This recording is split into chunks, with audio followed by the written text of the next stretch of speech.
Bienvenidas, bienvenidos a un nuevo capítulo de Margen de Maniobra, el espacio donde intentamos, con algo de calma y muchas referencias, pensar políticamente este presente tan ruidoso como acelerado.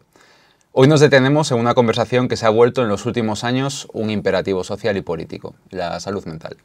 Desde las instituciones hasta las redes, desde los colegios hasta los lugares de trabajo, parece haber consenso en que vivimos una auténtica epidemia de malestar psíquico, depresión, ansiedad, estrés crónico.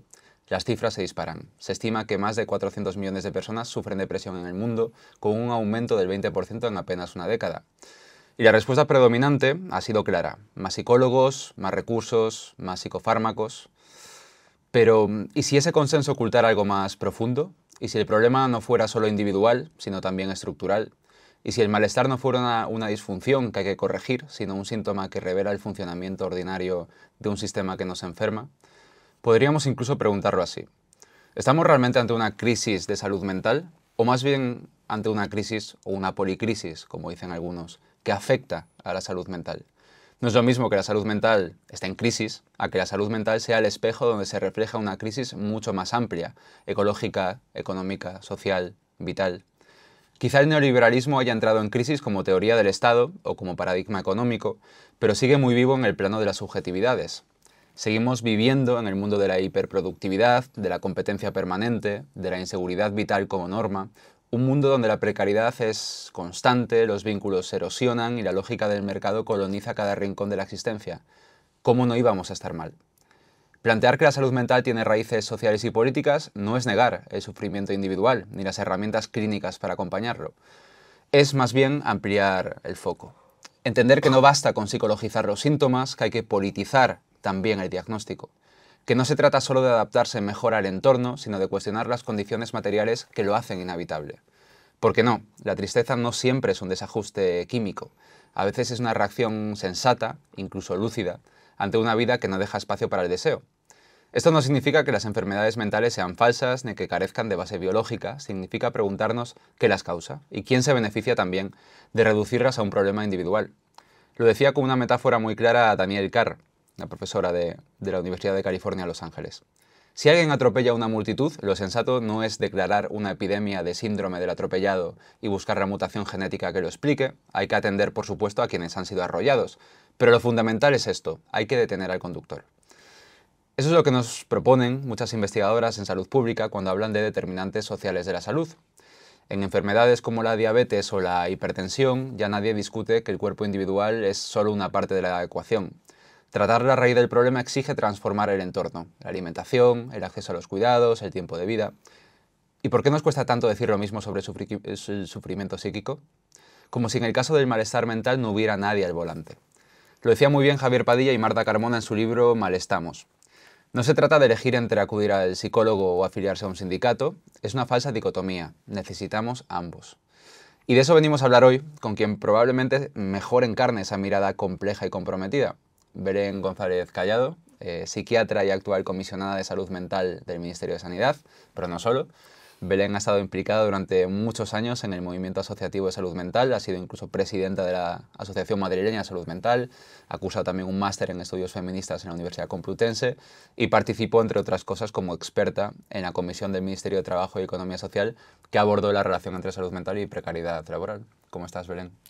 Pues encantada de estar aquí, la verdad. Muchísimas gracias por invitarme y sobre todo, no sé si soy la más indicada para estar aquí, pero para mí es un privilegio poder tener un tiempo un poco más prolongado, que no solamente sean como los 10 o 15 minutos a los que estamos acostumbrados en este mundo como tan acelerado de noticias tan fugaces, para poder reflexionar acerca de cuestiones como que tú ya has avanzado un poco en esta entradilla, ¿no? De cuestiones que tienen que ver con datos que a veces se quedan en datos escandalosos, ¿no? En unos datos que generan pánico de lo mal que estamos, de cómo ha incrementado las cifras, los problemas de salud mental, y a veces nos damos muy poco tiempo para pensar en el mundo en el que se producen esos datos, la manera en la que los estamos recogiendo, qué estamos preguntando.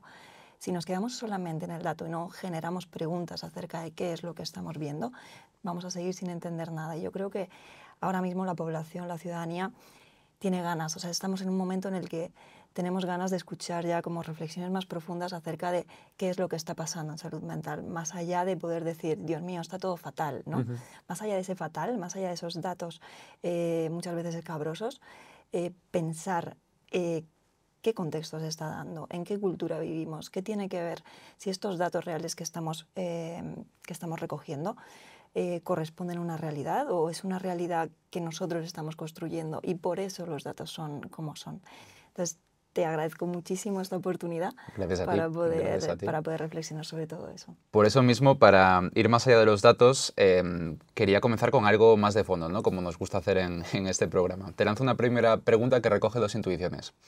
La primera es del filósofo Marco Sanz, que en su libro La emancipación de los cuerpos escribe que la enfermedad es el signo de nuestra época.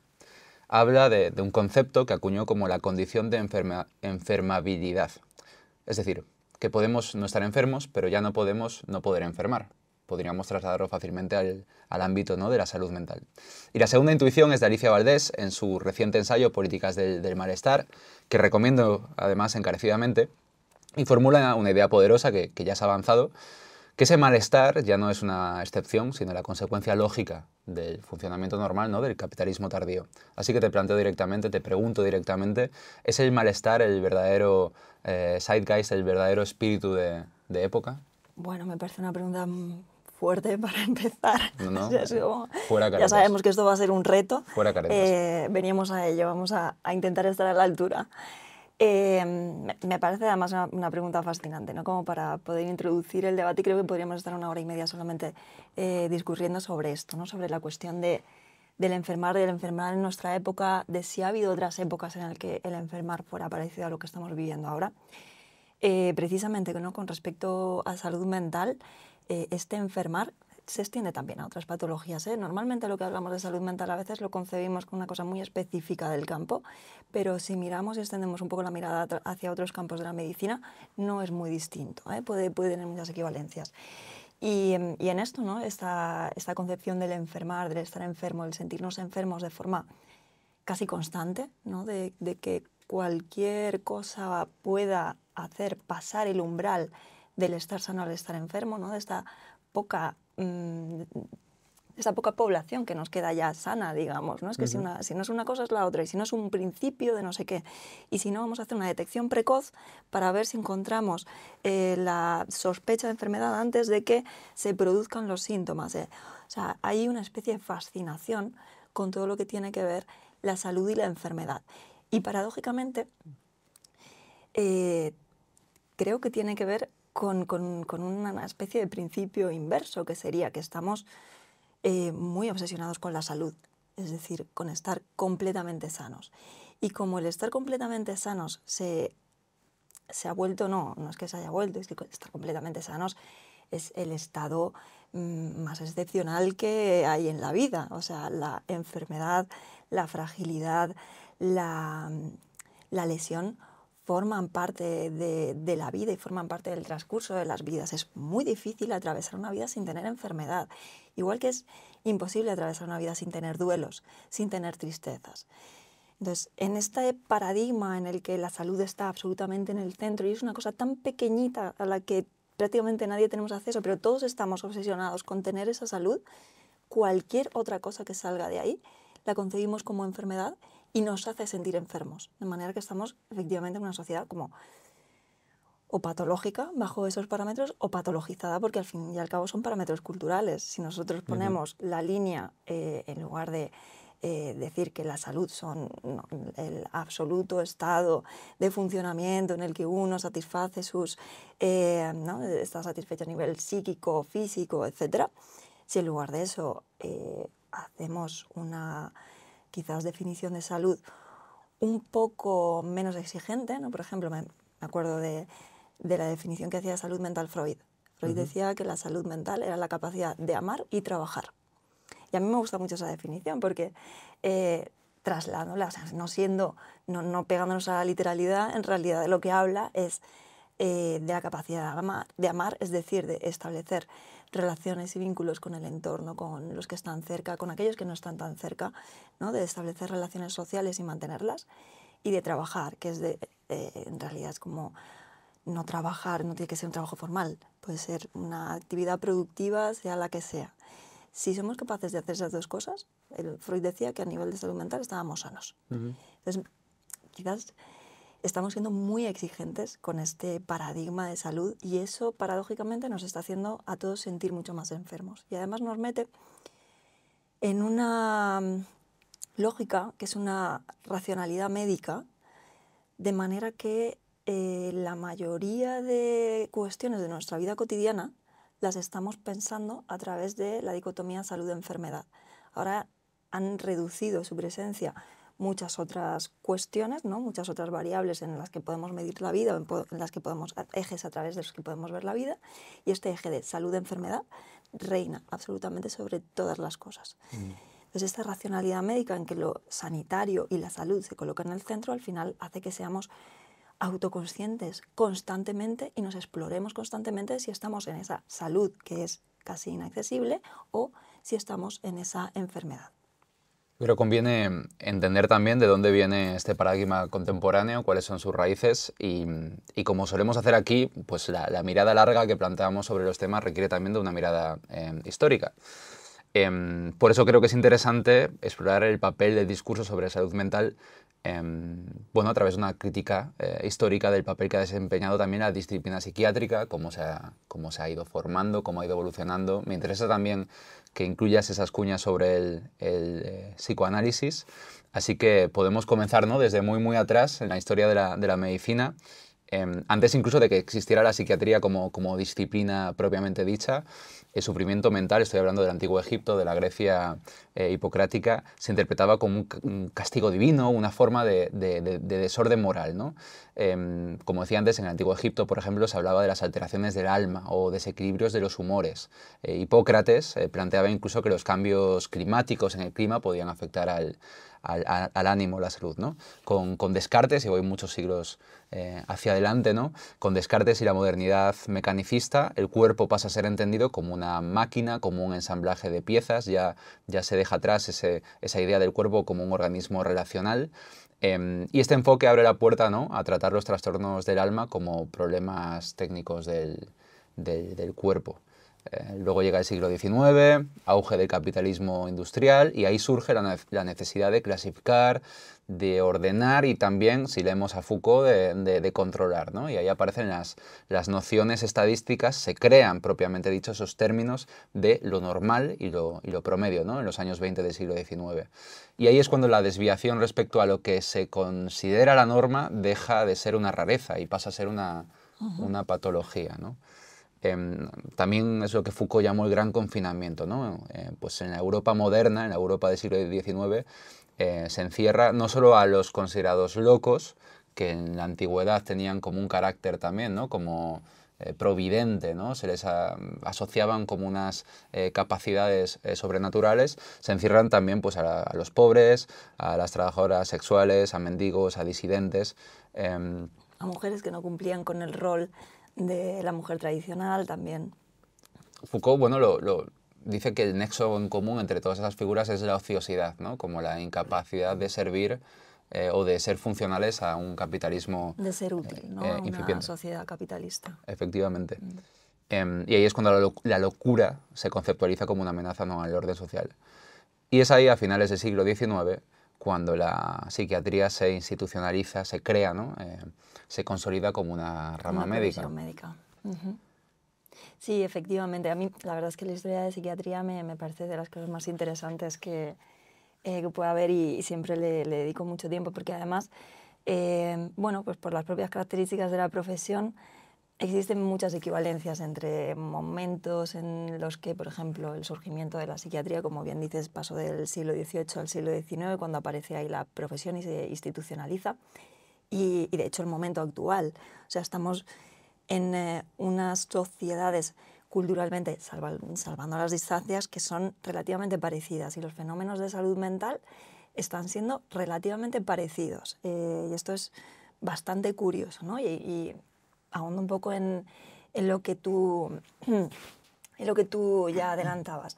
Con el paso de una sociedad, con el paso de la sociedad a una edad moderna, ¿no?, con la Revolución Francesa y con la aparición de este humanismo en el que todas esas personas que estaban encerradas en los manicomios, que antes se llamaban de otra manera, pero bueno, en ese momento, ¿no? En estos lugares de encierro tan masivos, por ejemplo en la Salpêtrière, había en París 8.000 personas de 500.000 que formaba parte de la población. O sea, es un porcentaje enorme para esta época. Altísimo, sí. Claro, entonces había una cantidad espectacular de personas encerradas. Entonces, cuando surge la psiquiatría, surge por dos fenómenos paralelos. Uno de ellos tiene que ver con la función de los expertos en psiquiatría en los tribunales. Es decir, fueron los primeros expertos en la medicina que entraron dentro de los tribunales para determinar si la persona que había cometido el crimen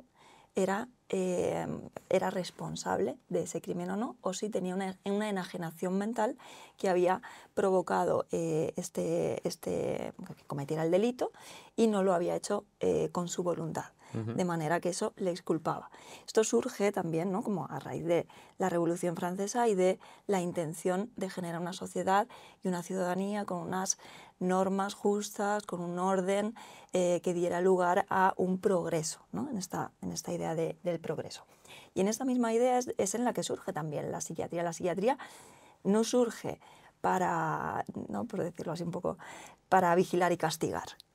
La psiquiatría surge también con un espíritu humanista, de poder entrar en esos lugares de encierro y de ahí rescatar, de alguna manera, a las personas que tenían un sufrimiento psíquico y estaban enajenadas, pero aquellas, ¿no?, a este grupo de personas a quienes se les suponía una capacidad de raciocinio que había sido anulada por alguna cuestión.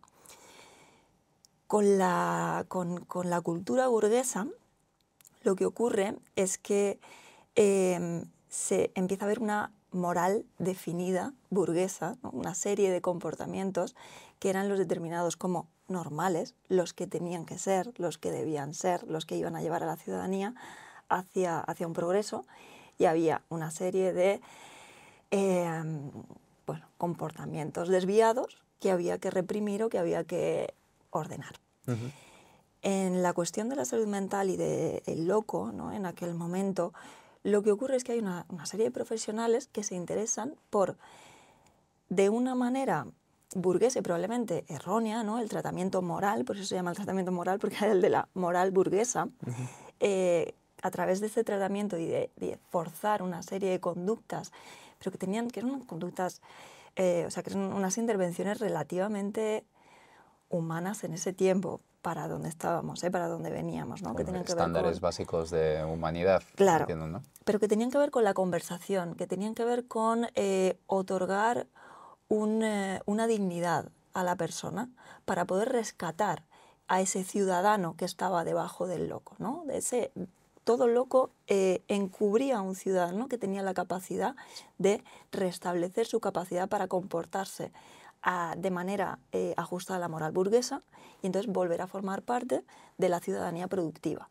Es decir, la psiquiatría no surge solamente con un objetivo de orden y de control, sino que esta dialéctica entre la emancipación y la represión, esto es como el core de la psiquiatría y de la salud mental desde su inicio.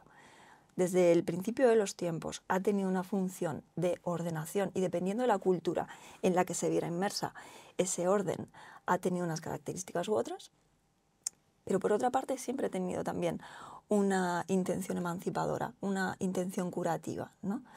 Desde su inicio hasta el momento actual. Bueno, esa condición de ambivalencia es, de hecho, una de las grandes lecciones que uno extrae del psicoanálisis es la ambivalencia como una de las pocas verdades fundamentales, ¿no? Ahí me interesa porque, digamos, yendo al lado oscuro, en el plano histórico de la psiquiatría, me parece imposible no mencionar la eugenesia, ¿no? Habíamos hablado antes como en los años 20 del siglo XIX se crea esta noción de lo promedio, de lo normal y cómo esas desviaciones, nos contabas, pues empiezan a patologizarse, ¿no? Aunque en algunos casos haya un fin de rehabilitación, como vemos en algunos sistemas penales contemporáneos, pero, digamos, bueno, Darwin escribe, creo que se publica en el año 59, 1859, El origen de las especies, y esa conjunción entre una eugenesia incipiente y esa concepción estadística de lo normal o lo promedio, pues tiene un impacto muy fuerte en la psiquiatría, ¿no? ¿Cuál es el peso de la eugenesia en la psiquiatría? Voy a decir, ¿no? Intentando unir esto que decía de los dos momentos históricos, desde en el siglo XIX y el surgimiento de la psiquiatría y el momento actual, es que se producen discusiones parecidas, ¿no? También algo tiene que ver con esto, por ejemplo. En aquel momento aparecen corrientes dentro de la psiquiatría que defienden una especie de fundamento exclusivamente biológico del problema mental. Y además un fundamento biológico que tenía que ver con la degradación social de la especie, ¿no? Como bien decías de Darwin, ¿no? Cómo a lo largo del tiempo la especie iba degenerando, los humanos íbamos degenerando, y esto suponía un empeoramiento de la salud mental de la población y eso justificaba el aumento de prevalencias que se vio también pues alrededor del siglo XIX, ¿no? Mitad del siglo XIX. Entonces se producía una discusión muy interesante entre Esquirol, que era uno de los psiquiatras franceses más relevantes, y Morel, que era el embajador, podemos decir, el inventor de la psiquiatría degeneracionista. Morel decía que esta degeneración social y los cambios que se iban produciendo en la sociedad eran los que generaban que hubiera cada vez más problemas mentales y que además estos problemas mentales se heredaban y tenían un arraigo biológico. Esto es el degeneracionismo. Ese es el degeneracionismo de Morel, ¿no? Y luego, por otra parte, estaba Esquirol, que decía que en realidad no era así, que el aumento de prevalencia de problemas de salud mental en ese momento tenía que ver con un aumento de la detección y con que había un menor estigma y una mayor tolerancia a esos problemas mentales, como que se podían acoger de mejor manera socialmente, no se ocultaban tanto y se detectaban mejor. Claro, eso suena enormemente contemporáneo, ¿no? Exacto. O sea, ahora mismo estamos en una discusión muy, muy parecida, sin que lleguemos siquiera a resolver esto, ¿no? Pero la pregunta Luego la abordaremos. De por qué aumentan estas cifras, ¿no? De esto que estamos viendo, ¿qué significa?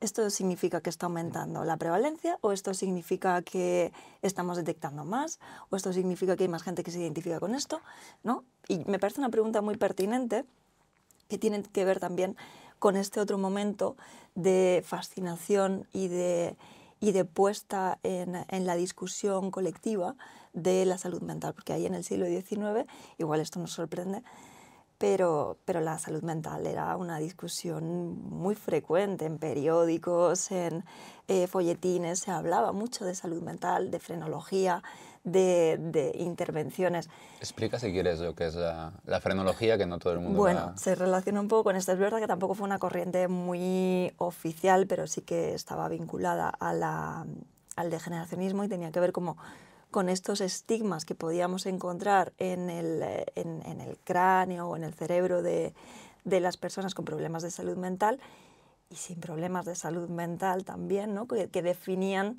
en esta ambición taxonómica, ¿no?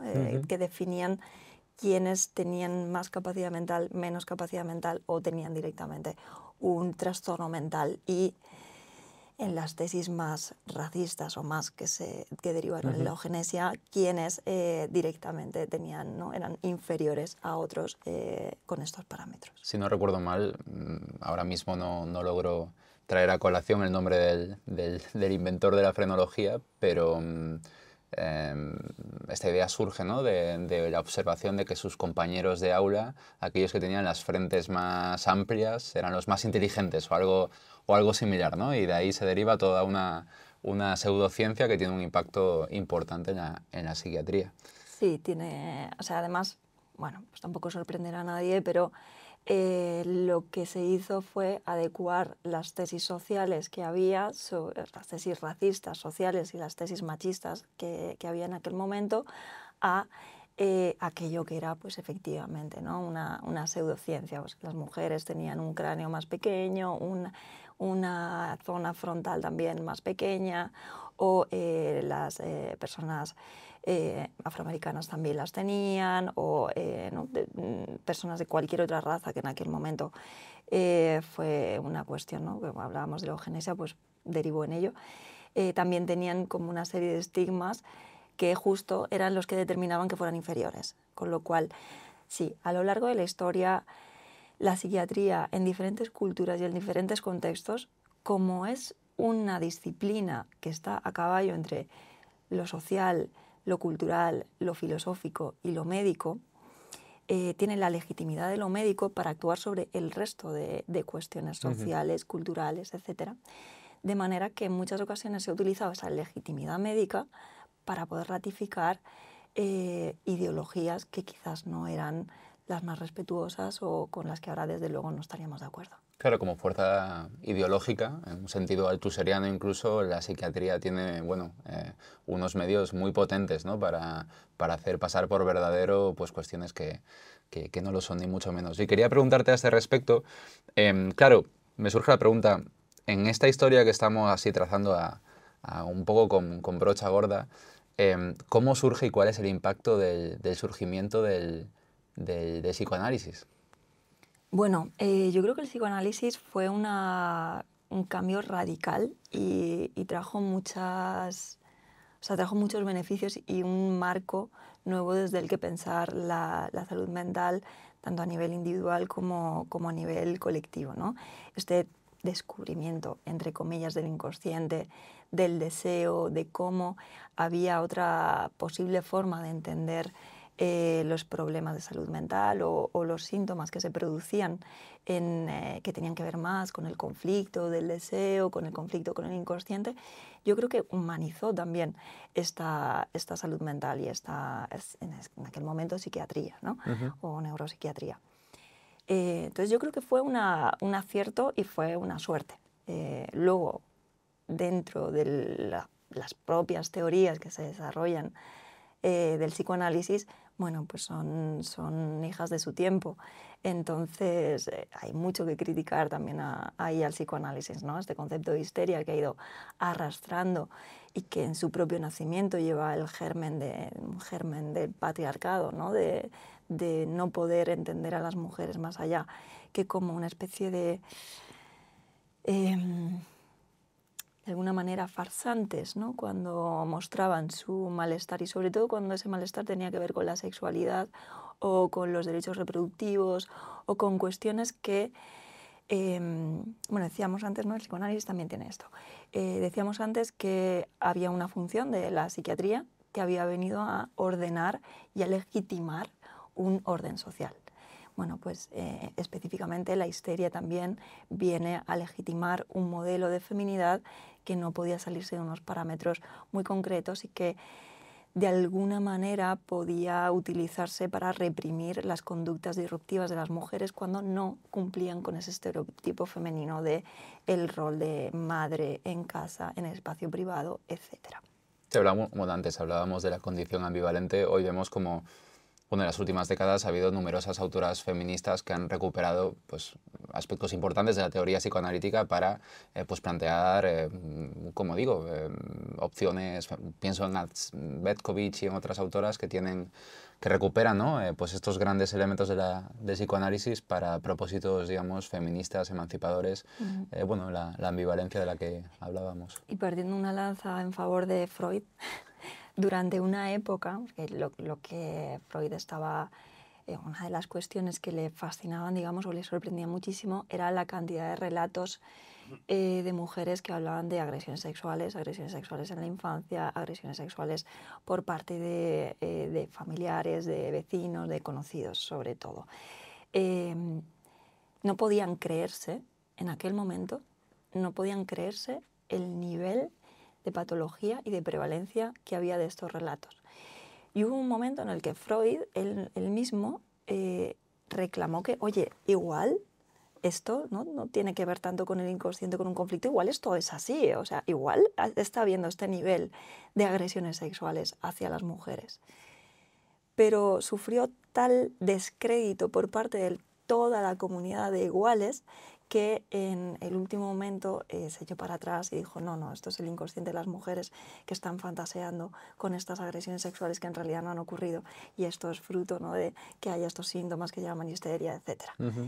Entonces era como, ¿no?, este meme de la independencia de Cataluña, de casi, ¿no?, de por poco Sí, lo pero no. logramos ahí. Sí, Sí, pero no. y ahora estamos recuperando eso, aunque está costando muchísimo hablar, por ejemplo, de esta cuestión central de las agresiones sexuales en la infancia y agresiones sexuales a niños y niñas, pero también especialmente a las mujeres que llenan las consultas de salud mental y que determinan una cantidad de sintomatología espectacular. La idea del trauma que quizá podamos abordar luego. Quería preguntarte, cambiando un poco de tercio y de paradigma, claro, mucha gente que hoy se haya acercado al mundo de la psicología por puro interés, por curiosidad, o que haya ido a terapia, le sonará la idea de conductismo, ¿no? ¿Cómo es, qué es y sobre todo cómo surge, cómo se marca en este recorrido histórico que estamos haciendo? Pues no es que yo sea experta en cognitivo-conductual, ¿vale?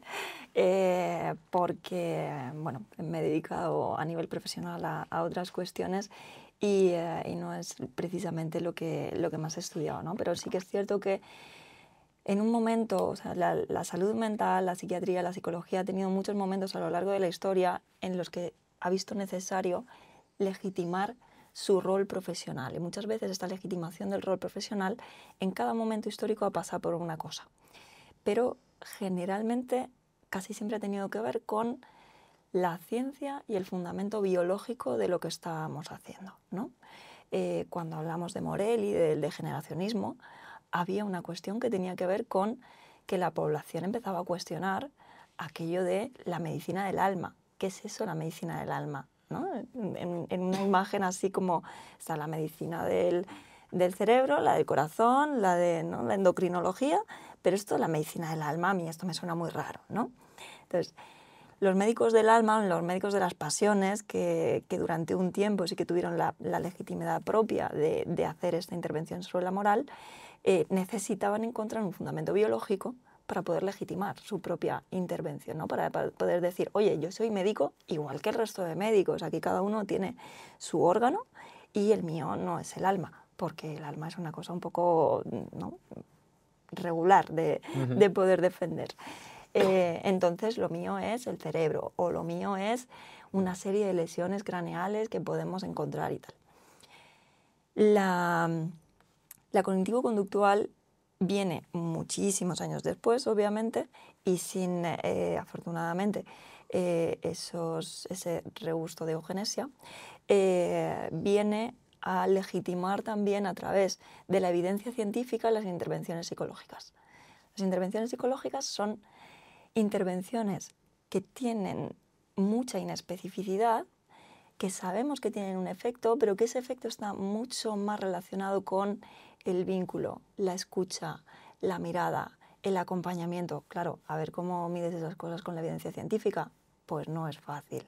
Y aunque sí que sabemos que tiene una importancia muy grande, a nivel de legitimidad y de legitimación, son difíciles de demostrar. De manera que si encontramos unas técnicas que son reproducibles, que son medibles y que tienen un efecto, pues nos agarramos a ellas porque nos legitiman con esa evidencia científica, ¿no? Lo que pasa es que también hay que tener en cuenta que la evidencia científica llega hasta donde llega, ¿no? Que las pruebas científicas, el método experimental, llega hasta donde llega también y que a veces no mide algunas cosas que sí que tienen mucho valor y que en la práctica y en la clínica cualquier psiquiatra, psicóloga, enfermera, cualquiera que haya podido estar acompañando a un paciente sabe que hay otra serie de cuestiones que se juegan ahí, que son súper importantes y que son las que realmente curan, ¿no? Y a nivel en general, o sea, a nivel colectivo, sí que hemos podido ver, por ejemplo, que el cambio de la psiquiatría manicomial a una psiquiatría comunitaria implica un cambio de mirada y un cambio de contexto material, de manera que las miradas que se establecían dentro del manicomio y las condiciones de vida que se establecían dentro del manicomio hacían que las personas, por ejemplo, con un diagnóstico de psicosis, se comportaran en función de esas condiciones. Es decir, si nadie las miraba, si nadie hablaba con ellas, si tenían un cuarto que no tenía ni una ventana siquiera, ¿qué era lo que pasaba? Que no se sentían dignas ni de ser miradas, ni de ser escuchadas, ni de tener un espacio que pudieran disfrutar. El resultado de eso era que se comportaban en relación a esa percepción, es decir, no hablaban, o si hablaban palabras muy cortas o muy, ¿no?, de una forma muy escueta, se comportaban de forma muchas veces poco digna porque no se les estaba dando ninguna dignidad y ellos mismos y ellas mismas no se sentían y no se vivían con dignidad, y además no establecían vínculos con el resto de las personas, más que nada porque el resto de las personas tampoco establecían vínculos con ellos. Una vez que cambiamos de modelo del manicomio a una psiquiatría, a una salud mental comunitaria, se cambia el contexto, se cambia la mirada, y aquellas personas que tenían un diagnóstico de psicosis y que se había pensado que no podían ni hablar, ni relacionarse, ni recuperarse, pasan a un contexto en el que empiezan a poder hablar, empiezan a poder establecer vínculos y empiezan a poder establecer una relación con el mundo completamente distinta que transforma la sintomatología. Entonces, es una idea muy básica en realidad, ¿no? O sea, bueno, muy básica con una serie de consecuencias importantes, pero decía Pavlov, ¿no?, que considerado por muchos como el padre del conductismo, que una de sus primeras experiencias para desarrollar a posteriori esta teoría pues fue observar cómo los perros salivaban cuando pasaban por delante los dueños, aquellas personas que se encargaban de alimentarlos, ¿no? Y que esa especie de asociación de comportamiento y un poco el germen, ¿no? Pues eso trasladado a, digamos, ¿no?, la humanidad de cada uno de nosotros, es decir, si tu humanidad se ve coartada por el sistema que te trata y por el contexto en el que vives, tú te vas a comportar de una manera y te vas a vivir a ti mismo de una manera, ¿no? Si eso cambia completamente y cambia la mirada sobre esas personas y empiezas a hablar con ellas, y una cosa tan básica como, por ejemplo, llamar a la puerta de las habitaciones de las personas que están ingresadas. Eso hace que tú te percibas como que tu espacio que te rodea es un espacio privado que los demás respetan. Claro, si tú eres una persona que tienes un diagnóstico de psicosis en el que en muchas ocasiones te sientes invadido y sientes que no existe una barrera entre tu propio mundo interno y el mundo de fuera, por eso se te meten voces, por eso no puedes escuchar el pensamiento de otra gente, porque no existe una barrera entre tu mundo interno, que debería quedarse hacia adentro, y el mundo externo. Si tú estás en un lugar en el que te cogen la mano para cogerte una analítica sin que nadie te pida permiso, o abren la puerta de tu habitación, o te hacen o te deshacen la cama sin que tú intervengas ahí o des permiso, eso fomenta esa idea de que no existe un límite entre lo de fuera y lo de dentro, que el otro de fuera puede venir, invadirme, hacer lo que quiera conmigo y yo no tengo nada que decir ahí. Sin embargo, si cambia la mirada y tú concibes que una mirada terapéutica en la que la dignidad juega un papel central y la protección de la identidad de esa persona también, tú cuando vas a una paciente que no habla porque está muy invadida, está psicótica, perfecto, que ni siquiera habla o tiene la mirada perdida, y antes de entrar en su habitación llamas a la puerta, eso genera un efecto. Entras, sí, cuando tú vas a coger una analítica, se lo explicas. Oye, Julia, mira, te voy a coger una analítica, solamente es una prueba de sangre para... Esa vivencia es terapéutica. Entonces, la mirada, el trato, esto es absolutamente determinante. Y esto es en gran medida lo que cambia en esta transición, en esta evolución también a lo largo de la historia de la psiquiatría. Antes de entrar a abordar y a preguntarte por cuestiones más de actualidad, bueno, el impacto de la pandemia, ideas como la ecoansiedad, el autismo, etcétera, para cerrar esta mirada histórica, quería abordar un poco el papel que han tenido las izquierdas, hablo de las izquierdas políticas, culturales, académicas, etcétera, a lo largo de la historia con relación a la psiquiatría y a la psicología, ¿no? A modo de curiosidad, la Unión Soviética, por ejemplo, Lenin elogiaba, ¿no?, a Pavlov, como decía antes, el padre del conductismo. Se mantuvo más o menos este paradigma como más normativo, aunque con una menor penetración de la eugenesia, como sí tuvo en otros países, en el Reino Unido, en la Alemania nazi, por supuesto. Incluso Stalin encargó en el año 1924, la creación del Instituto del Cerebro, que básicamente consistía en comparar el cerebro de Lenin con el de la gente corriente, que me parecía un dato Muy frenológico, sí. muy frenológico, pero bastante Muy interesante. adecuado al contexto, sí. Y luego dando un salto importante ya a los años 60 y 70, que es, quería preguntarte por esto, que es cuando surge lo que se ha dado a llamar el movimiento antipsiquiátrico, que ahora coge otros nombres, psiquiatría radical, psiquiatría crítica. Es cuando Ronald Lyne propone que la esquizofrenia no es una enfermedad, sino una respuesta coherente a contextos familiares desquiciados. Cuando Goffman, desde la sociología, describe el manicomio como una institución total y totalitaria.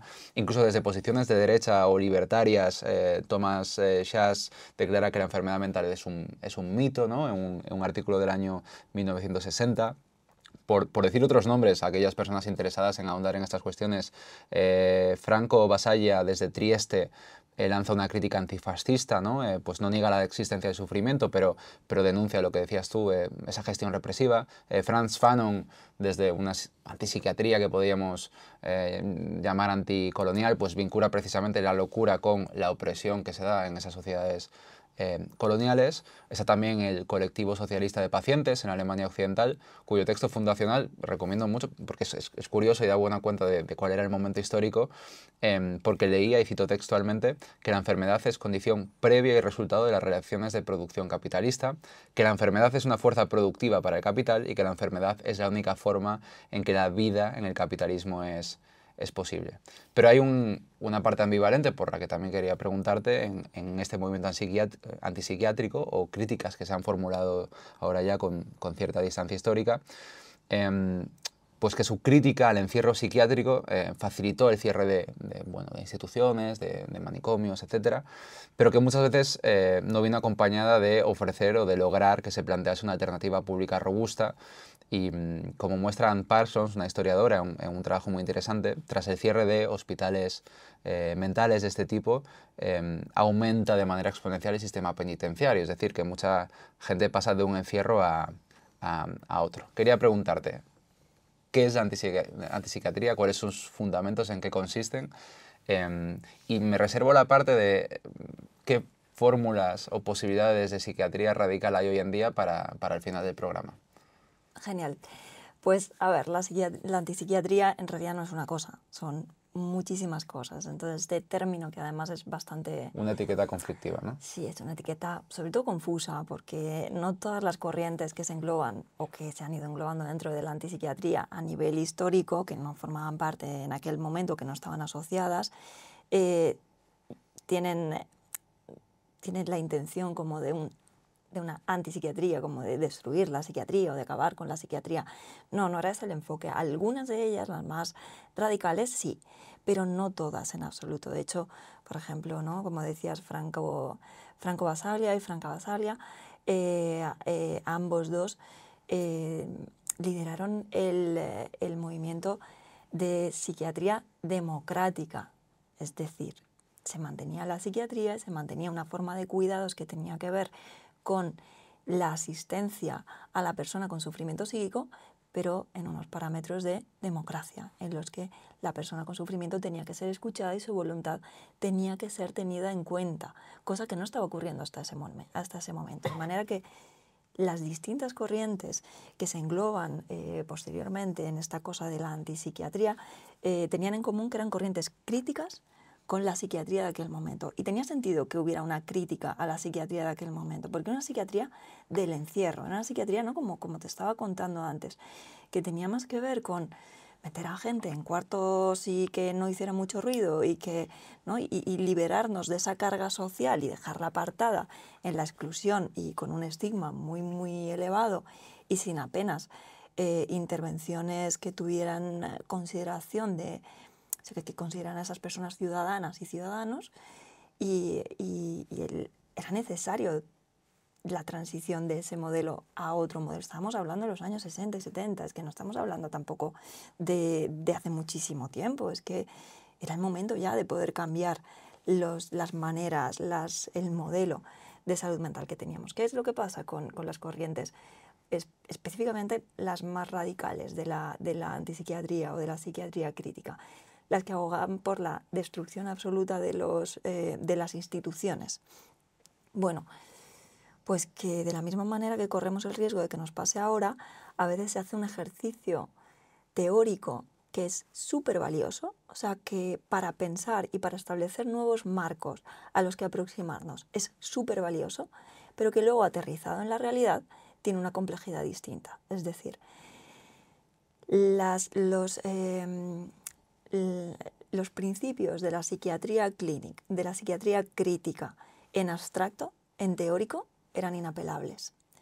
¿Qué pasa? Que luego bajas a la realidad y te encuentras con que hay una cultura, una sociedad, una política, un contexto, desigualdades, personas que pueden acogerse a eso o personas que no pueden acogerse a eso, ¿no? Y lo que ocurre es que, una de las consecuencias es que en los distintos países, dependiendo de qué régimen político tuviera cada uno de esos países, el resultado de esa psiquiatría crítica fue distinta y el proceso fue distinto. Por ejemplo, en el mundo anglosajón, en el que estaban, no todo el tiempo, pero bueno, sí que más o menos esta era la filosofía, ¿no? Thatcher y Reagan en Estados Unidos, lo que ocurre es que frente a esta destrucción de la institución no hay nada, o sea, está la absoluta nada.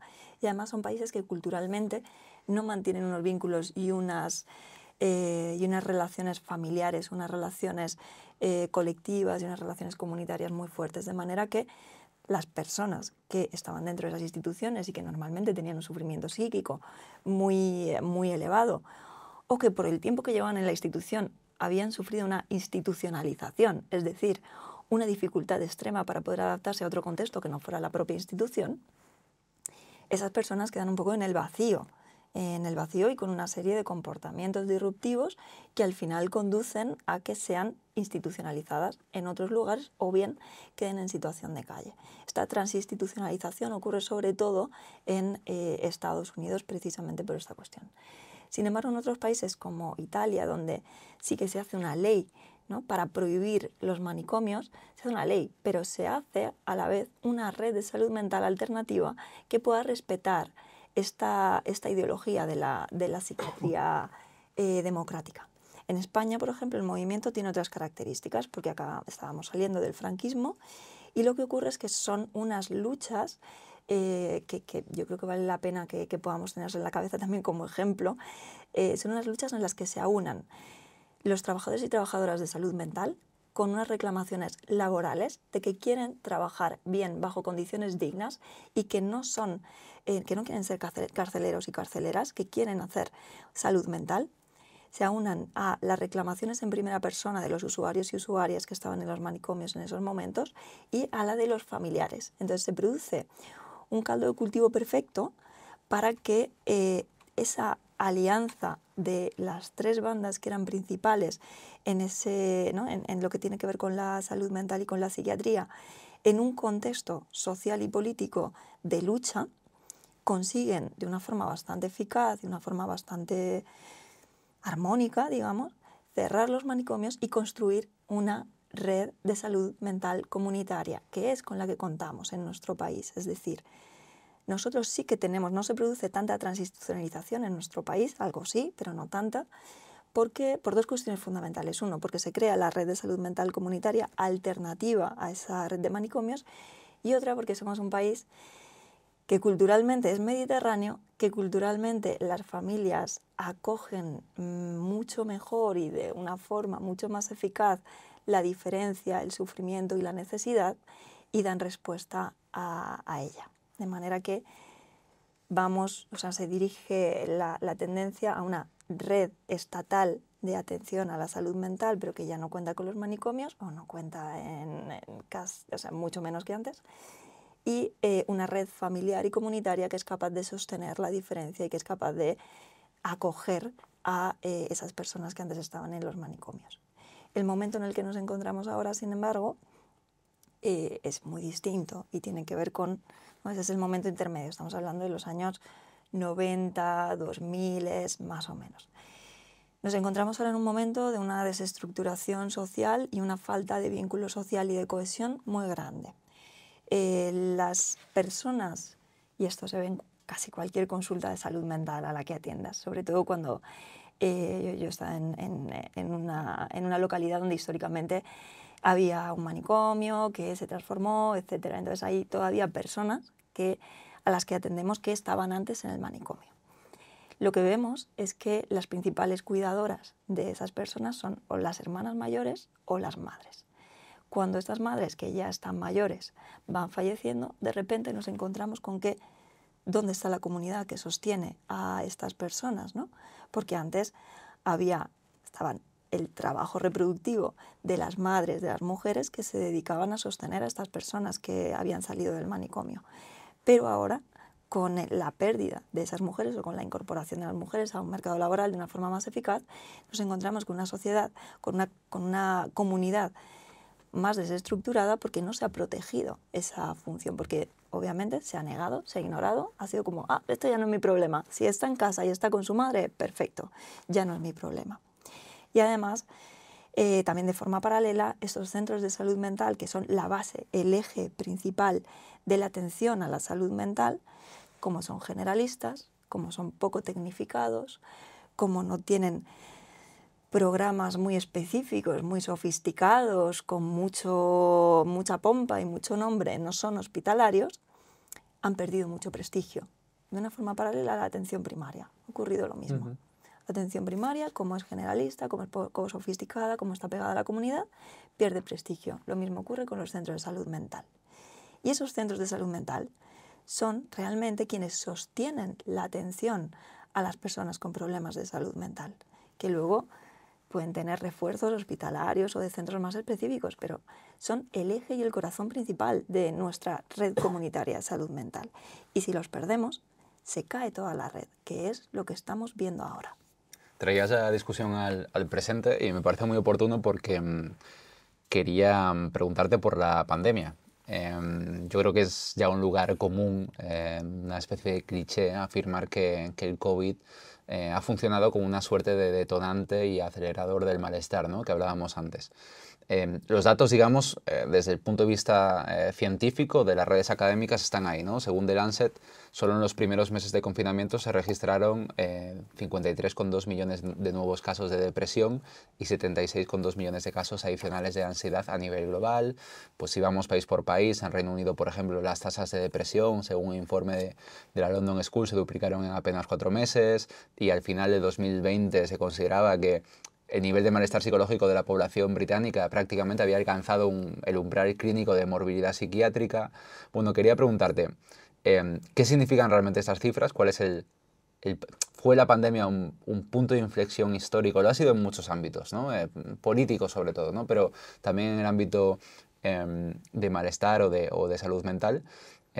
Porque también en la misma revista, en The Lancet, en un número del año 2020, unos cuantos expertos en salud mental advertían que muchas de las predicciones que hablaban precisamente en estos términos de un tsunami de trastornos mentales eran exageradas y, leo textualmente, los sentimientos de ansiedad y tristeza son reacciones completamente normales ante circunstancias difíciles, no son necesariamente síntomas de una enfermedad mental.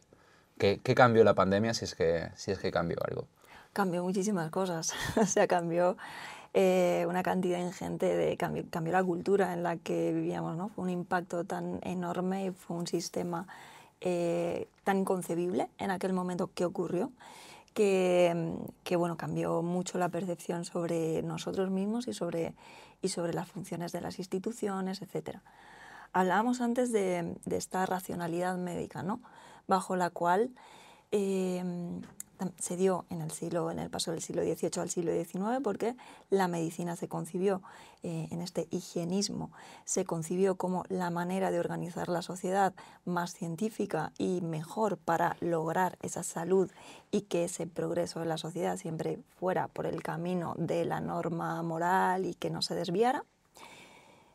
Pero claro, o sea, vamos a ponernos en la situación, ¿no? Hablaba de los paralelismos estos de cuando surge la psiquiatría y en el momento en el que nos encontramos ahora. Vamos a ponernos en la situación de la pandemia COVID-19. ¿Qué fue lo que pasó de mayor impacto en esta pandemia? Bueno, una de las cuestiones fue la propia pandemia en sí, es decir, el nivel de mortalidad que supuso, la enfermedad en sí misma, el miedo a enfermar y todo lo que conllevó, ¿no?, a nivel de concebir la enfermedad como el lugar central de nuestras vidas en aquel momento. Pero la segunda cuestión que tiene, para mí incluso podría llegar a tener más relevancia, tiene que ver con el confinamiento, ¿no? El confinamiento fue una intervención de los estados, probablemente la más radical que hemos vivido en generaciones, y fue una decisión sanitaria. Es decir, todas las decisiones que se tomaban en aquel momento, todas las decisiones políticas, sociales, de ordenación, de norma, legislativas, todas se hacían en función de lo sanitario. De manera que aparece de nuevo esa racionalidad médica, esa racionalidad sanitaria, mediante la cual lo médico y lo sanitario es lo que rige la norma general de todas las variables de nuestra vida. Y vuelve a aparecernos este lugar central de la salud y de la enfermedad y del Estado como garante de la salud, de esa salud que hemos dicho antes que era un poco bastante irrealizable o inalcanzable, ¿no? Entonces, claro, salimos de esta situación con esta mentalidad sanitarizada y medicalizada en la cual todos los problemas, todas las dificultades sociales, culturales, políticas pueden ser leídas en términos sanitarios y además las medidas que se tienen que tomar, las más eficaces, las mejores, son las sanitarias. Es decir, lo sanitario es absolutamente central en esta civilización que vivimos en este momento post-COVID-19 y post-confinamiento. ¿Qué se da también?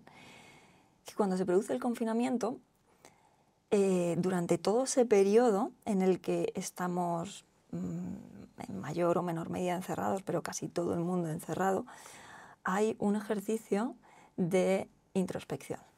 O sea, cada uno que estábamos en nuestra casa, estuviéramos solos o estuviéramos en compañía, hay un ejercicio inevitable de ¿cuál es mi lugar en el mundo? ¿Qué es lo que yo hago aquí? Estoy encerrado en mi casa. ¿Cómo es mi casa? ¿Cómo soy yo? ¿Cómo es mi trabajo? Teníamos muchísimo tiempo para pensar, ¿vale? También.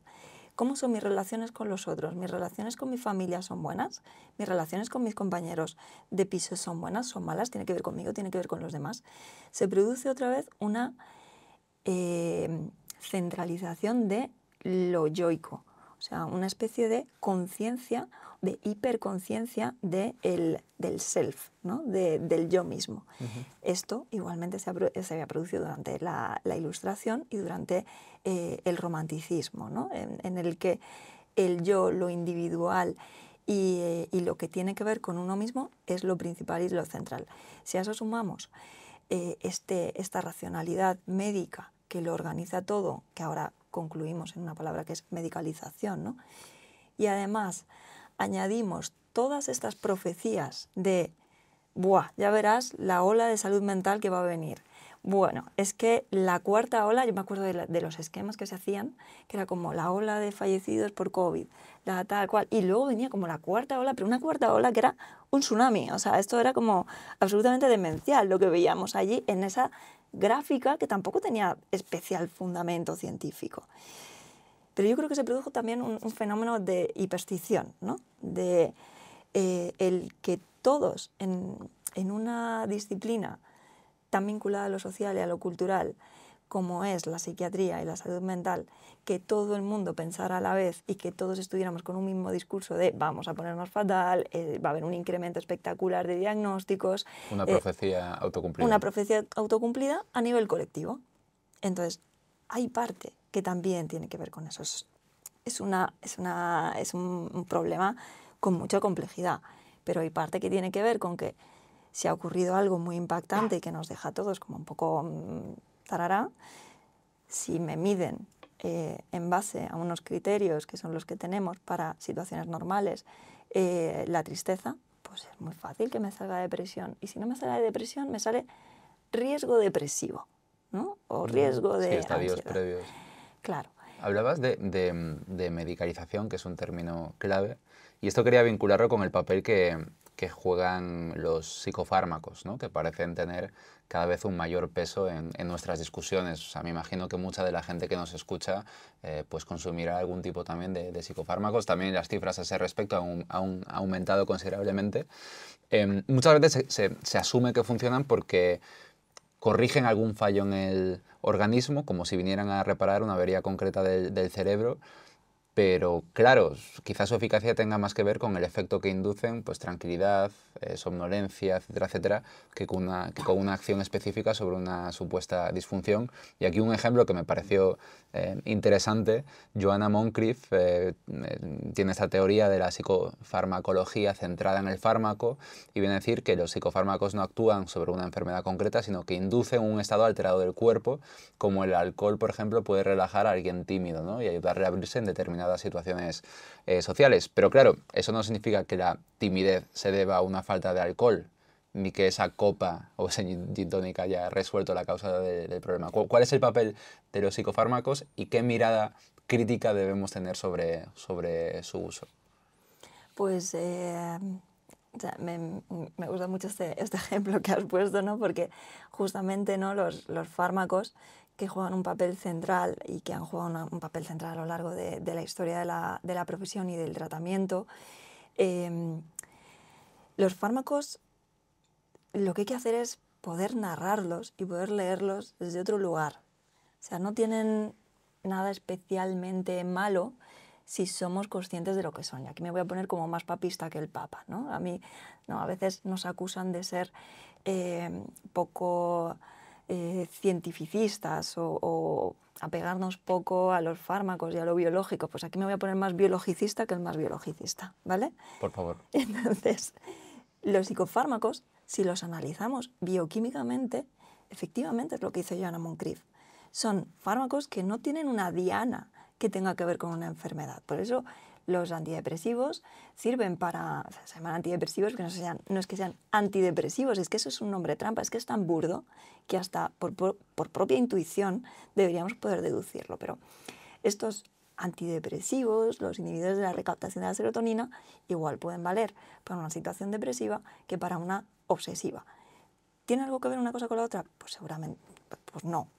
Pero un mismo fármaco con un efecto psicoactivo X, en este caso, pues muchas veces lo que hacen es bajar el nivel de intensidad emocional y el nivel de intensidad de cómo uno se engancha también a los pensamientos y a las emociones, ¿no? Lo que dicen los pacientes es que los antidepresivos, en sus palabras, no dicen, hacen que todo me dé un poco más igual, ¿vale? Esto es como lo que yo suelo utilizar para poder describir de la mejor manera estos antidepresivos. O un acorchamiento emocional, bueno, pues una serie de estado alterado psicológico que te puede ayudar en muchos casos. Porque cuando una está tan triste, tan triste, tan triste, que no puede hacer otra cosa que estar pensando y vinculada y pegada a esa tristeza, es que no puede pensar. Es que no puede, me da igual que sea por un problema de fuera, o sea, estamos hablando de determinantes sociales. El problema que tienes es laboral. Pero te pones tan terriblemente triste que es que ya no ves nada. Es que solamente puedes ver tu propia angustia. En esos momentos, ansiolíticos, antidepresivos, los psicofármacos que tenemos, que no son especialmente sofisticados, pero bueno, que los tenemos y que producen una serie de efectos que pueden ser muy útiles, ahí pueden valer. Pero claro, si yo a una persona que tiene un problema laboral, lo que le digo es que y está súper triste, o sea, la tristeza está completamente desbordada por la tristeza y paralizada, perfecto. Si yo le doy un antidepresivo y se lo doy con la narrativa de que lo que a ti te pasa es que te falta serotonina en el cerebro y esta pastilla va a hacer que recuperes esa serotonina, pues esa persona se va a tomar la pastilla, en el mejor de los casos, porque tiene muchos efectos secundarios muchas veces y a veces no funciona, pero bueno, en el caso de que funcionen y vayan bien, esa persona se va a sentir mejor, se va a sentir más aliviada y va a decir, ay, ya estoy curada. ¿Qué es lo que pasa? Que la realidad no es esa, la realidad es que tiene un problema laboral. Entonces, cuando vaya a acudir a su puesto de trabajo, se va a volver a reproducir el daño, se va a volver a reproducir la angustia. Y entonces voy a tener que subir el psicofármaco. Y como yo me creo, desde mi idea de que en realidad, ¿no?, de que en realidad ese fármaco va a curarle la depresión, lo que hago es subirle la dosis. Y cuando no funciona, porque vuelve al trabajo y vuelve a estar mal, lo que hago es sumarle otro antidepresivo y luego un ansiolítico. Y así, y digo, madre mía, qué horror, esto es una depresión crónica, porque no hay manera de... Luego le sumo un litio también, ¿no? Y además luego ya le pongo depresión crónica mayor, porque es como, ¿quieres preguntar por el trabajo? Si una cosa no quita la otra. O sea, si tú puedes tener una depresión grave delante y a la vez preguntar sobre las condiciones de vida, sobre la biografía, sobre qué es lo que ha llevado a esa situación de tristeza extrema a esa persona. Y eso no está reñido con poner un psicofármaco. Eso está reñido con tener un modelo de salud mental biologicista en el que no te paras a preguntar las condiciones de vida de las personas o piensas que una persona es su cerebro y ya está. Y eso, incluso a nivel biologicista, ¿no? Y esto digo, soy más papista que el Papa, no se sostiene. O sea, es que el propio, o sea, si queremos ser rigurosos, lo que tenemos que hacer es un enfoque en el que podamos concebir los psicofármacos para lo que son y con los efectos psicoactivos que hacen y la utilidad que pueden tener, pero eso en un contexto social y en un contexto biográfico de la persona. Eso que decíamos al inicio, en realidad, que es una falsa dicotomía el hecho de hacernos escoger entre la psicoterapia y sindicarse, ¿no? Claro, también es una falsa dicotomía escoger entre la historia biográfica y los determinantes sociales y los psicofármacos. Claro. Es que no tiene que ver con eso. Totalmente. Y a ese respecto quería preguntarte con algo que está muy vinculado, que es el modelo de diagnóstico, cómo se diagnostica. Y aquí hay una figura que me parece, bueno, que si leemos, pues si uno se adentra en el mundo de la salud mental y la psiquiatría, verá un concepto, un nombre, un término muy repetido, que es el del Manual Diagnóstico y Estadístico de los Trastornos Mentales, el conocido como DSM por sus siglas en inglés, ¿no? Que es una especie pues, de manual precisamente que elabora la Asociación Estadounidense de Psiquiatría, si estoy en lo correcto, que lleva elaborando muchos años y que básicamente nos dice o os dice a los profesionales cómo diagnosticar pues, una depresión, la ansiedad o lo que fuera. Hay cuestiones que me han llamado mucho la atención, como que, por ejemplo, en el DSM-3, que tuvo un peso muy importante, que además coincidió con el auge del neoliberalismo, el duelo, la idea del duelo, no era un trastorno depresivo, sino duraba más de un año. Una década más tarde, ese plazo, el propio manual lo reduce a 2 meses y en el último DSM, no sé si es el último, pero en 2013 se reduce a 2 semanas, ¿no? Claro, hay otra cuestión que es que los diagnósticos que se propone en el DSM no surgen de una verdad científica irrefutable, ¿no? Sino que vienen a ser como el consenso entre varios expertos. Me interesa también saber cuál es el perfil de esos expertos, porque me lo puedo imaginar, y sobre todo, cuál es la metodología del diagnóstico, porque si entendí bien, se trata de aplicar realmente como una especie de lista de verificación, ¿no?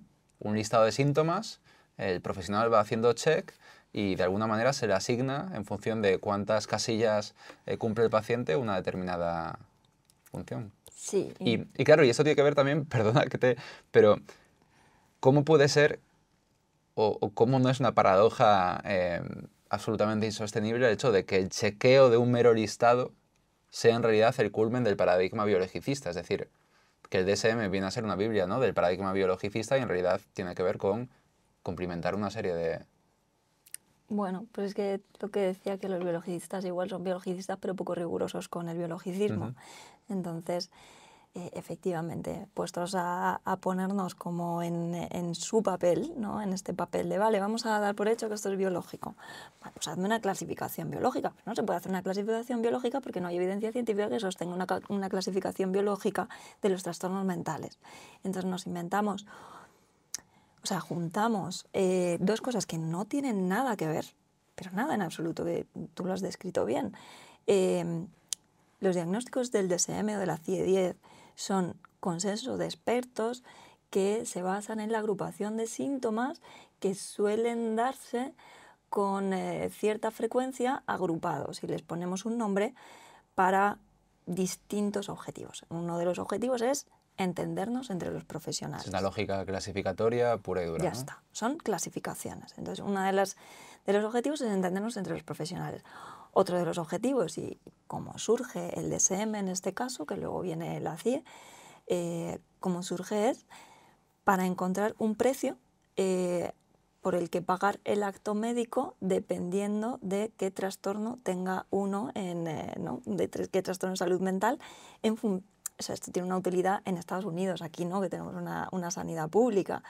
Entonces, precisamente porque aquí no tiene sentido, ¿no? Porque en los contextos en los que esto no tiene sentido, tendríamos que aproximarnos a una forma de trabajo que esté mucho más basada en formulaciones, que son mucho más útiles.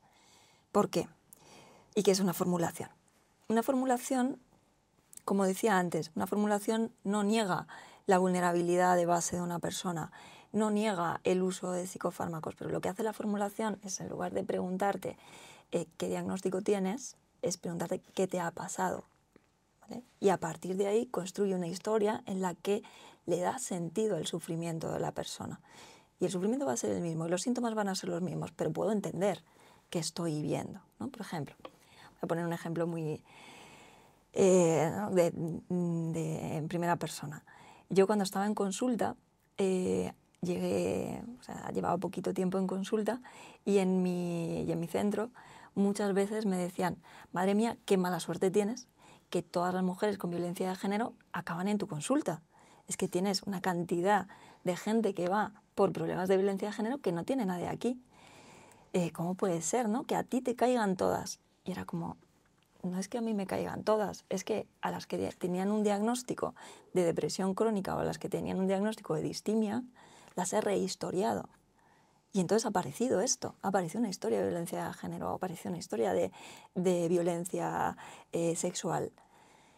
Y a las que me vienen nuevas lo pregunto. Te pregunto, ¿qué te ha pasado? Sí, y pregunto específicamente sobre cuestiones de género. Entonces, de repente, aparecen como setas. Claro, pero no tiene que ver con que sea aleatoriamente que caigan en mi consulta, tiene que ver con que hace falta preguntar sobre ello para poder enterarte. Cuando se te coloca un diagnóstico, lo que ocurre es que dejamos de preguntar. Se silencia la historia de la persona. Y se silencia la historia de la persona para el profesional y la profesional y para la propia paciente o el paciente. Y eso es terrible, porque bloquea la posibilidad de cambio. Cuando uno tiene la respuesta, es decir, no, es que tengo una distimia. ¿Y por qué tengo una distimia? Porque estoy triste, me faltan fuerzas y llevo 5 años así y no consigo recuperarme. ¿Y por qué me pasa todo eso? ¿Por qué estoy triste? ¿Por qué me cuesta moverme? ¿Y por qué no quiero salir de casa? Porque tengo una distimia. Es un argumento tautológico, de manera que no salimos de ese razonamiento. Ya nadie pregunta qué es lo que te está pasando para que estés triste, para que no quieras salir de casa. Y esto es un problema de la profesión. O sea, esto es hacer mal nuestro trabajo. Pegarnos a estos diagnósticos es hacer mal nuestro trabajo y no deberíamos hacerlo. Deberíamos utilizar los diagnósticos para lo que son útiles. Clasificaciones, prevalencias, hacernos una idea y entendernos un poco entre los profesionales, pero para nada más. Claro, incluso el propio diagnóstico se convierte en una identidad fija para el paciente. Y eso lleva asociado, por supuesto, en muchos casos, pues un estigma muy, muy difícil de superar. Quería preguntarte por otro melón importante y creo que es de lo más interesante, que es la vinculación entre este tipo de diagnósticos y la desigualdad económica, la desigualdad social. Hay estudios, pienso en The Inner Level de Richard Wilkinson y Kate Pickett, en el que llegan a la conclusión de que en las sociedades más desiguales la prevalencia de enfermedades mentales es el doble que las más igualitarias, y eso no parece ser casualidad. En nuestro país, por ejemplo, el diagnóstico de esquizofrenia, si no estoy equivocado, es 12 veces más frecuente en personas de rentas bajas que en personas de altos ingresos, y el uso de antidepresivos también es hasta 4 veces mayor entre las clases populares. Nadie está diciendo que el sufrimiento mental no pueda existir en contextos privilegiados, evidentemente, pero lo que parece impepinable es que la desigualdad lo agrava, lo hace más probable y lo vuelve más estructural. ¿Cuál es este vínculo? Bueno, si estamos hablando de que las historias de vida y la vulnerabilidad es lo que condiciona que uno pueda desarrollar un problema de salud mental, las historias de vida que más carga de adversidad llevan son aquellas de las personas que se encuentran en una situación de vulnerabilidad mayor. Es decir, si yo crezco en un ambiente en el que tengo una familia estructurada, en el que mis padres pueden estar presentes porque tienen unos ingresos de su trabajo bastante buenos y les permiten tener tiempo libre para pasarlo conmigo. Si vienen además de tienen una conciencia de que yo tengo que tener una buena educación y además me escuchan, me hablan, ¿no? Se preocupan por mí, porque vaya a extraescolares, y luego además de eso voy a un buen cole, luego voy a un buen instituto, tengo estudios, pues sí, te pueden pasar algunas cosas malas en la vida. O sea, eso no quita para que bueno, pues si eres, ¿no?, mujer o si tienes, pues puedas sufrir una agresión sexual en cualquier momento, y eso determina mucho.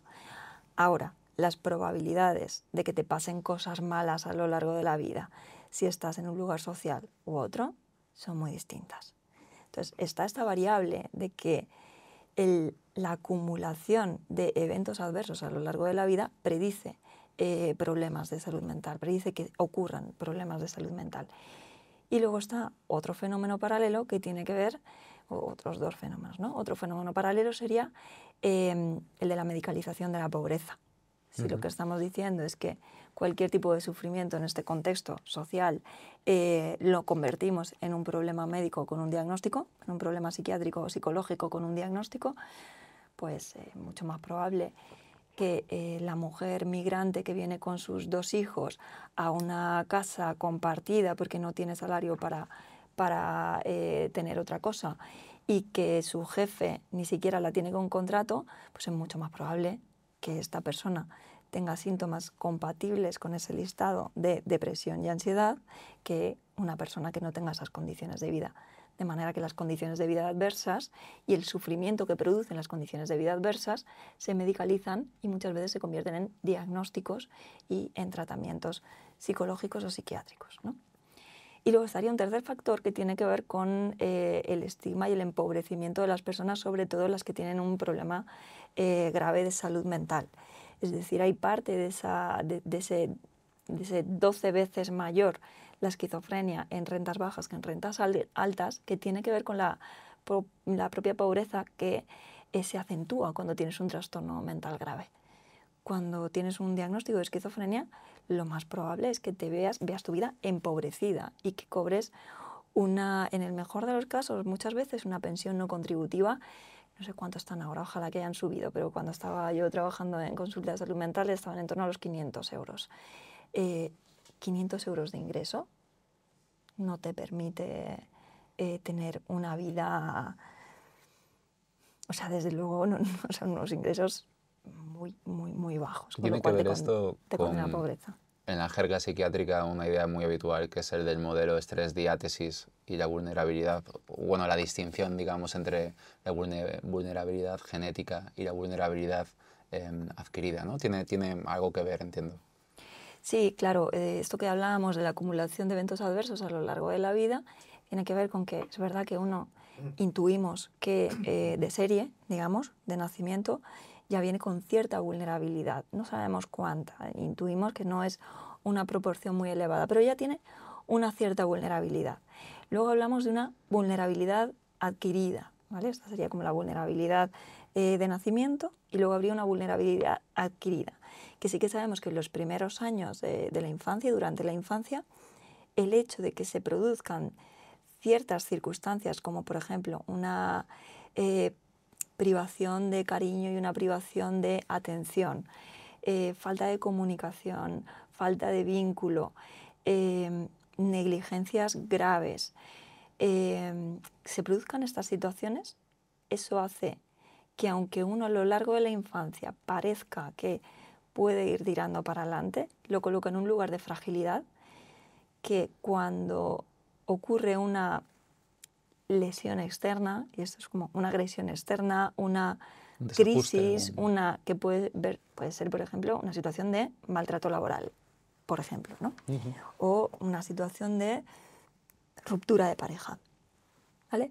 Uno ya va con muchas cartas para que ahí se rompa y tenga una crisis. Dependiendo de más o menos la estructura que tenga, pues será una crisis psicótica o una crisis neurótica, y se manifestará con unos síntomas tales o cuales, ¿vale? Pero lo que cuenta es la vulnerabilidad con la que venía y cómo ha ido adquiriendo más nivel de vulnerabilidad, y si de repente no solamente tienes una ruptura de pareja, sino que tienes una ruptura de pareja, estás en una situación de pobreza súper estresante y además sufres una agresión en la calle, hombre, pues tiene muchas papeletas para esto. Claro. Hay gente que tiene más vulnerabilidad de base y con poquito que les pase enseguida se rompen, y hay gente que tiene menos vulnerabilidad de base, pero si le pasan muchas cosas también se puede romper. Te quería preguntar por otra cuestión que, digamos, ha desplazado hacia el centro del debate político, quizá en nuestro país no tanto, pero, por ejemplo, en Estados Unidos desde luego que sí, que es el autismo, ¿vale? En los últimos 10 años, en la última década, los diagnósticos de autismo en nuestro país se han multiplicado por 4, eso parece que es una realidad. Ante estas cifras, en otros contextos nacionales, mencionaba Estados Unidos, que bueno, Robert Kennedy Jr., que sería el homólogo al ministro de Sanidad allí, ha llegado a hablar, ¿no?, de epidemia del autismo, a vincularlo además con la vacunación, teorías conspirativas y demás. Pero claro, más allá de estas locuras, de estas cuestiones, ¿no?, y de estos usos políticos reaccionarios que se dan en contextos como el estadounidense, ¿cómo explicamos cuál es el porqué de este aumento del diagnóstico? ¿Qué respuesta podemos dar desde una perspectiva crítica?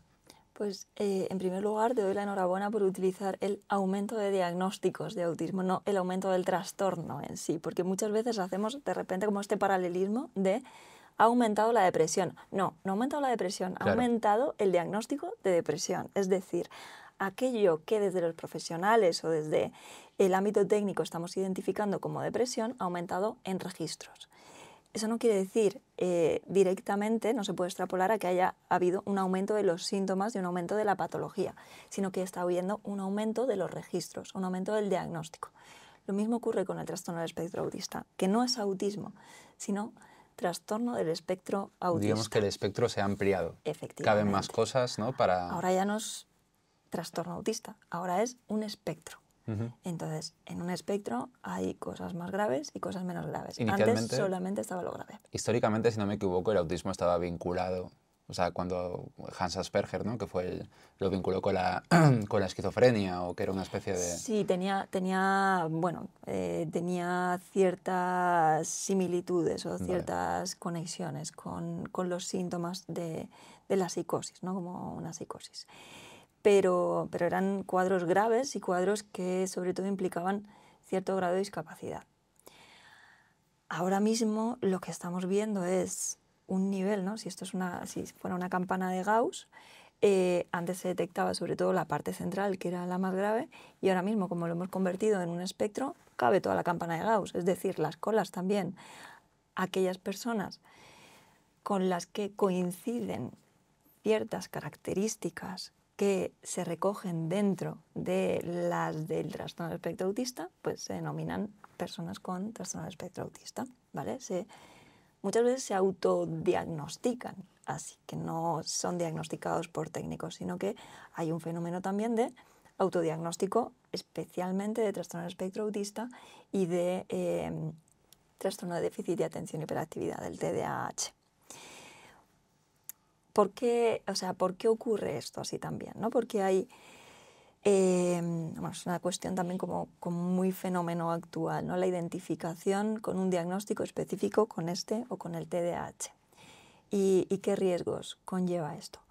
Pues conlleva riesgos que tienen que ver con transformar toda tu personalidad en una identidad basada en ese diagnóstico, sea leve o sea grave. Estoy hablando de que están viniendo a consulta personas o veo a personas autodiagnosticándose de TEA o de TDAH, que tienen 2 carreras, que tienen un máster, que han escrito 4 libros, que sin ese diagnóstico, sin que hasta entonces les hayan puesto ningún diagnóstico ni les hayan dado ningún tratamiento. Y de repente leen una serie de cuestiones o ven una serie de reels o de TikToks o que dicen, vaya, pues esos comportamientos también los tengo yo y por lo tanto yo debo ser eso. Y buscan un diagnóstico. Sí, bueno, reproduce el modelo de diagnóstico del hacer check, ¿no?, en varias casillas, ¿no? Claro, y además un diagnóstico que tiene que ver con una identidad, no con un trastorno. Y esto es clave, porque si hablamos de identidad, hablamos de una cuestión estable, que es tu personalidad, que forma parte de ti y que no tienes por qué cambiar. No hay recuperación. No existe la recuperación cuando uno se identifica con el TEA o con el TDAH. Dice, yo soy TEA o yo soy TDAH. No tengo esto, no tengo un trastorno. Una identidad fija, inamovible, esencialista. Claro, y entonces lo que ocurre es que existe una adaptación de la propia personalidad a el esquema de ese trastorno, de manera que empieza a haber como una tolerancia a conductas que nos alejan muchas veces de los otros. O sea, tolerancias a conductas, pues a conductas fóbicas o a conductas que exigen mucho también de los otros, a conductas que conllevan una adaptación muy grande del entorno a esa persona y y poco trabajo, digamos, ¿no? En esta cosa de la identidad, poco trabajo muchas veces de la persona en poder solventar esas dificultades que puede tener en la relación con el entorno, con el resto de las personas. Es que hay una especie como de, al menos siento llevarlos de nuevo al contexto estadounidense, ¿no? Pero pienso en la figura de Elon Musk y en lo que allí ya se denomina como supremacismo ASPI, que viene a decir son sobre todo hombres blancos diagnosticados con síndrome de Asperger, con carreras en el ámbito tecnológico en Silicon Valley, que se consideran cognitivamente superiores a tanto a los neurotípicos, podríamos decir, como al resto de autistas. Y esto empieza ya a tener visos de ser o de constituir un movimiento político. Es decir, que por eso te preguntaba, a nuestro país quizá no haya llegado todavía, o sea, todavía no se ha ensamblado en un plano político, pero que el autismo ha, digamos, elevado su categoría política y en este caso para usos preocupantes, creo que es una realidad, ¿no? Sí, es un movimiento que deberíamos reflexionar bastante en torno a ello, ¿no? A este movimiento de la neurodiversidad y que puede implicar, porque cuando aterrizamos esto en la realidad asistencial, ningún paciente de mi consulta quiere estar ahí. Ningún paciente de mi consulta lo está pasando bien, está como contento con lo que le pasa, no está satisfecho con lo que le pasa, está sufriendo. Los pacientes que atendemos en salud mental tienen dificultades y tienen dificultades de adaptación reales que generan sufrimiento. Y cuando uno debería preguntarse qué pasa cuando le dan un diagnóstico y de repente eso le hace sentir muy contento, muy aliviado y decir, wow, qué bien que tengo TDAH o qué bien que tengo TEA. Creo que es algo como para que nos lo planteemos todos, ¿no? Esto, ¿qué pasa? De que de repente uno le diagnostican, ¿uno se pone así cuando le diagnostican una diabetes? ¿O cuando le diagnostican un tumor?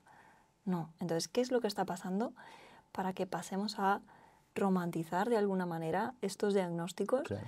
Y que nos alegremos de identificarnos con ellos. Sí, que los convirtamos en movimientos políticos, ¿no? Propiamente dichos. Quería pasar a otra cuestión que me interesa muchísimo, que es el lugar que ocupa hoy la terapia y lo terapéutico en general en nuestras sociedades y en el imaginario también político, ¿no? Lo planteo desde una intuición personal un poco incómoda, que es pues, haber visto a mi alrededor varios casos donde la terapia, acudir por primera vez al psicólogo, ha contribuido a reforzar actitudes pues más individualistas, más replegadas en uno mismo, en ocasiones un poco más narcisistas, y aunque es absolutamente irresponsable generalizar, creo que esta sensación está más extendida de lo que se suele admitir. Tú misma llegaste a señalar en una entrevista que, y cito textualmente, no es recomendable ir al psicólogo por sistema y está costando hacer entender eso a la gente, y creo que esta frase da en el centro de una cuestión mayor, ¿no? Hoy parece que la psicología ha heredado una de las funciones clásicas de la religión, la de explicar, racionalizar y, en última instancia, justificar de alguna manera el sufrimiento. Max Weber lo expresó de esta manera un siglo atrás. El afortunado no se conforma con su suerte, necesita saber que la merece. Y, sobre todo, necesita creer que el desgraciado también experimenta simplemente lo que le corresponde. La teodicea religiosa sirvió también durante siglos para legitimar el orden social. Y la psicología parecería que en algunos de sus usos más dominantes resucita esta lógica. Si sufres, es que algo en ti está desajustado, y si estás bien, probablemente es porque lo mereces, ¿no? Una especie de reproducción sutil del statu quo. Y llegué a esta reflexión a partir de dos libros que recomiendo. Uno de ellos es muy conocido, es el de La cultura del narcisismo, de Christopher Lasch, del año 79, recientemente traducido por Capitán Swing. Y el otro es, aunque ella esté cancelada por sionista, es La salvación del alma moderna, ¿no? de Bayuth. Ambos examinan pues las derivadas de lo que llaman la cultura o la sensibilidad terapéutica.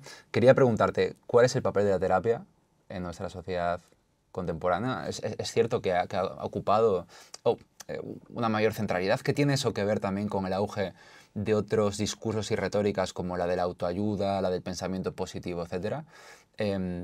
¿Y qué, digamos, derivadas peligrosas puede tener, si es que las tiene? Bueno, tema enorme aquí, ¿no? Yo siempre digo que menos mal que soy psiquiatra y no soy psicóloga, porque de verdad que no me gustaría que me dieran ese lugar en este momento, porque no haya nadie en esta sociedad que le estemos pidiendo más que a los psicólogos. O sea, le estamos pidiendo que arreglen todos los problemas de la sociedad, que consuelen el sufrimiento de todo el mundo y que además consigan que ese sufrimiento se desaparezca, ¿no? Y Es que otra de las consigan una cuestiones sociedad... conectadas a esta es la centralidad también de la figura del psicólogo hoy en día. Y si no es una especie como esta nueva legitimidad adquirida, una especie como de tecnocracia del bienestar psíquico, ¿no? De alguna manera. Bueno, en este pensamiento también como gerencialista de uno mismo y de las relaciones sociales, es como que sentimos la necesidad de mejorarnos constantemente. Entonces uno puede ir al psicólogo porque está muy mal y está muy triste y tiene un problema, o puede ir al psicólogo porque, ¿no?, en este mantra que hay ahora, a todo el mundo le viene bien ir al psicólogo. Como, no, a todo el mundo no le viene bien ir al psicólogo, y si un psicólogo te dice esto, desconfía. Porque los psicólogos más razonables y más prudentes son los que te dicen, no, efectivamente, no a todo el mundo le viene bien ir al psicólogo. Además, hay como en esta cuestión que ocupa ahora la salud mental de todo el espectro social, es decir, desde perspectivas de mejora de la personalidad y mejora de uno mismo y autoconocimiento hasta terapias que tienen que ver con el tratamiento de trastorno mental grave, claro, esto es un espectro enorme. No es una sola cosa la que le estamos pidiendo a la terapia, son muchísimas.